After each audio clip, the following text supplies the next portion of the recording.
Boy, oh boy, I did not expect making simple videos on the internet to inspire so much controversy. If you don't know, I posted a video the other day called AI Won't Create New Jobs, It Will End Capitalism. And people were not happy about my opinion. Anyway, just to explain my point of view on this, the reason why I think AI won't create new jobs and that it will end capitalism is because AI is essentially designed to replace things that humans do and do them better. That's the goal of them. And the reason that we work is because a human can provide a value to another human that either saves the other human on time or it does a skill that the other human isn't capable of doing, right? So a plumber comes to a house, you pay the plumber because you don't know how to do what a plumber can do. It's simple, right? And then when we then say, okay, well, a certain percentage of these jobs now are going to be able to be done by a computer, by a program, I don't see where new jobs come about.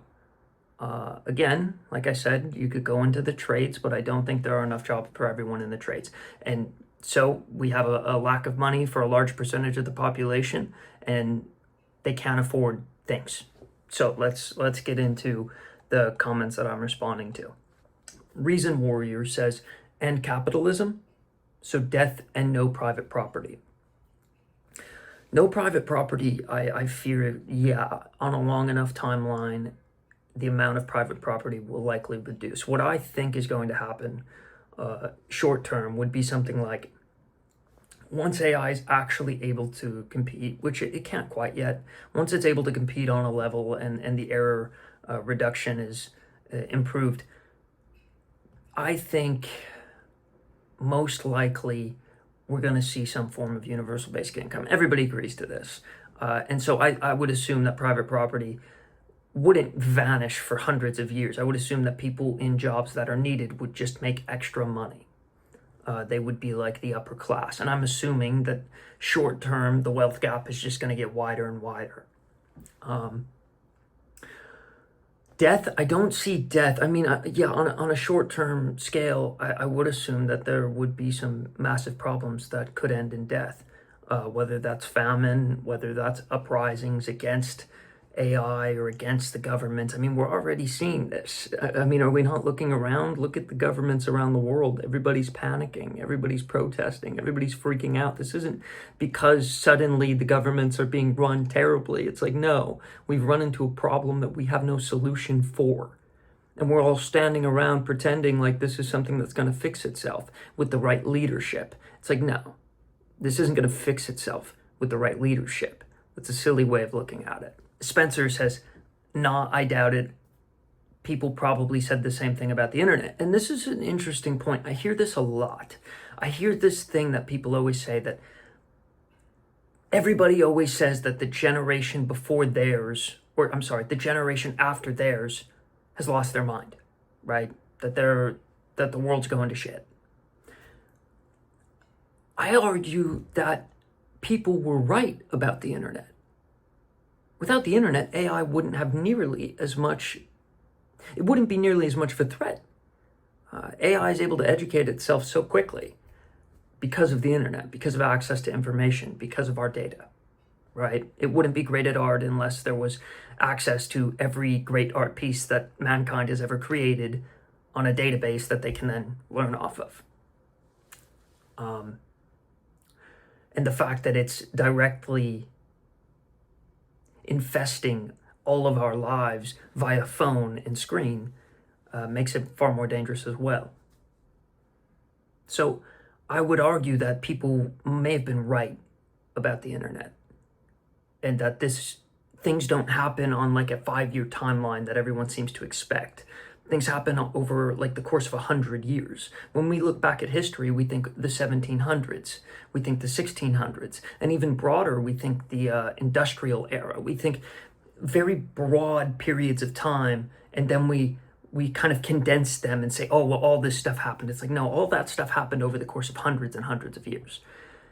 The amount of change that we're seeing right now is obviously it's unprecedented. It's unlike anything that has ever come before it. If you can put up a fair argument that isn't just, calling my argument dumb, I would love to hear it. I genuinely would, because I want to be wrong about this. I want this to blow over. I want AI to plateau. And it's sort of showing signs that it might, but I don't know. It's obviously event horizon sort of deal. We have no idea what happens. With or without a singularity, I'm concerned, because either way it displaces jobs. Either way, no matter what we do. Whether it's as bad as it seems it's going to be, that's kind of going to be dependent, but it seems to me it's a 99% chance over the course of the next 30 years that, yeah, it's going to be big. It's going to be bad. Let's see if I can find a couple other comments that I could. Rob says, another dumb opinion. There are hundreds of videos like this of people eager to prove how stupid they are. Everyone talking about AI are competing with one another in an idiot competition. So, yeah, it amazes me that people can continue to make videos on the internet, because I was being totally open and honest, and here's this random human who has such a horrible life to where he has to comment something like this. I mean, I really do genuinely feel for this guy. So everybody in the comments, if we could say, I love you, Rob, I think that would be a good idea, because this is kind of mean, and I don't see why it was called for. I disagree with him, but like there's nothing I can say to that comment. That was just just a very blatant comment, and so he didn't say why he disagrees with me. He didn't say anything. He just said it's a dumb opinion. So fair, Rob. I think you have a dumb opinion as well, and I wish the best for your life. Like I said, I don't know the answer. I'm just raising some questions. Yeah, maybe they stop AI from taking all the jobs, and maybe we do continue forward. What we do when other countries use AI to expand their militaries and potentially try to take over other countries, I have no idea. That's why I think it's a dangerous thing to stop AI in any given country. Like I said, I don't have the answers. I don't know what's going to happen, but these are the things that concern me. So yeah, this was a very sloppy video, but I hope you enjoyed.